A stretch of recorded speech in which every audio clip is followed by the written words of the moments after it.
Skultek. Nátlakové združenia a skupiny.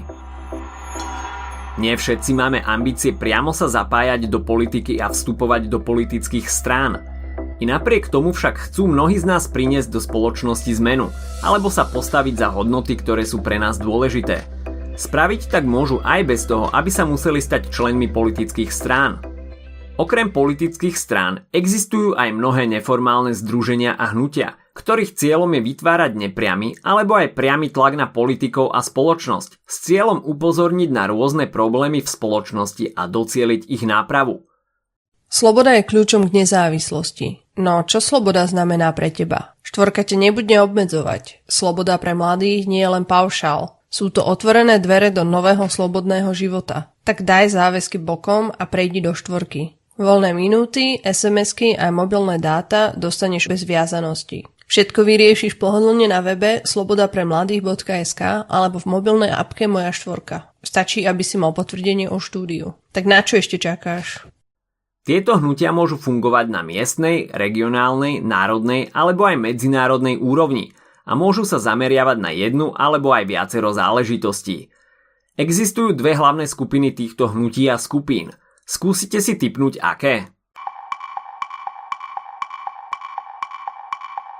Ide o ekonomické nátlakové skupiny a neekonomické nátlakové skupiny. Ekonomické nátlakové skupiny sú spojené s ekonomicko-existenčnými záujmami svojich členov. Do tejto skupiny patria výrobné združenia, pracovné organizácie, obchodná komora, poľnohospodárske združenia a rôzne profesijné združenia. Výrobné združenia sú veľmi dôležité hlavne pre ekonomiku a sociálnu stabilitu štátu, keďže výrobná aktivita vytvára materiálne bohatstvo štátu a spoločnosti. Uspokojujú potreby občanov a vytvárajú pracovné miesta. K pracovným organizáciám patria tzv. Odbory, ktorým ide o ochranu zamestnancov, rast miest, stability pracovných príležitostí či zdravotné a sociálne poistenie zamestnancov. Ľudia sa v nich združujú na základe ich profesijného zaradenia, môžu však medzi nich patriť len zamestnanci. Odbory majú 3 možnosti, ako ovplyvňovať politiku. Môžu uzavrieť dohodu s nejakou politickou stranou, ktorá sa zaviaže, že bude chrániť a presadzovať ich potreby. Môžu s vládou priamo rokovať, alebo môžu vytiahnuť zbrane ťažšieho kalibru. Štrajky, demonštrácie či protesty, ktoré často ovplyvnia celú spoločnosť a prinútia politikov, aby im konečne venovali pozornosť.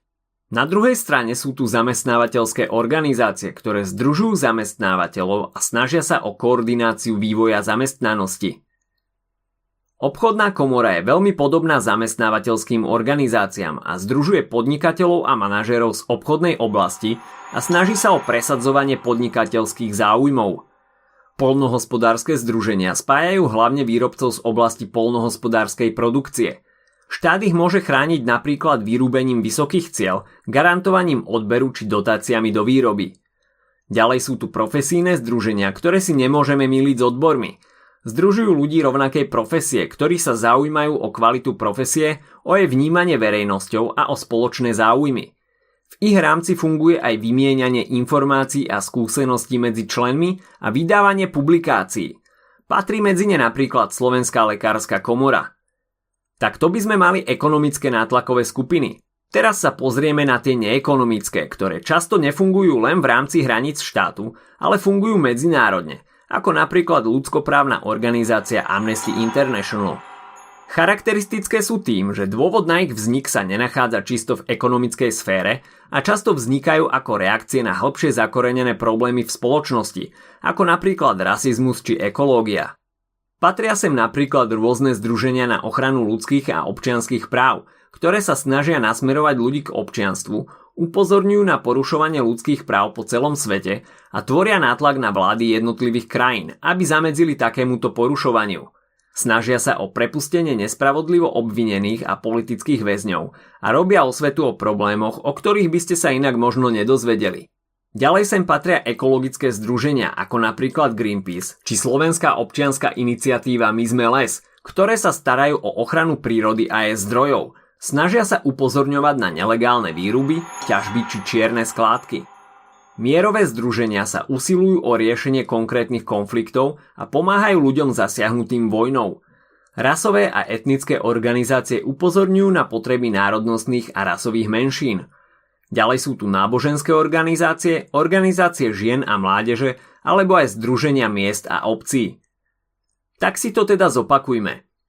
Zmena sa dá v spoločnosti robiť aj bez priamého vstupu do politiky, a to pomocou nátlakových hnutí a organizácií, ktoré majú za úlohu zastupovať záujmy rôznych skupín občanov a lobovať za nich u politikov.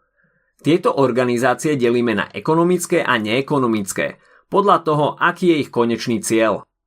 Ekonomické organizácie majú najčastejšie za cieľ zlepšenie ekonomickej a životnej situácie jednotlivcov, ktorých združuje. Sú to výrobné združenia, pracovné organizácie, ktoré ešte delíme na odborové organizácie a zamestnávateľské organizácie, ďalej je tu obchodná komora, rôzne poľnohospodárske združenia a profesijné združenia. Neekonomické združenia majú väčšinou nadnárodný charakter a ich záujmy neležia v ekonomickej sfére a ide im väčšinou o zlepšenie životnej situácie istej skupiny ľudí, o dodržiavanie ľudských práv a občianskych práv či ochranu prírody. Patria sem mnohé združenia pre ochranu ľudských práv a občianskych práv, mierové organizácie, ekologické združenia, ženské organizácie, rasové a etnické združenia alebo združenia miest a obcí. Ak sa ti dnešný podcast páčil, nezabudni si vypočuť aj ďalšie epizódy z Kultegu alebo našej série #čitateľský denník, v ktorej sme spracovali 20 diel, ktoré by si mal poznať. Potešíme sa aj, ak nás ohodnotíš na Apple Podcasts, napíšeš komentár na YouTube alebo dáš odber na Spotify, aby ti nič neuniklo.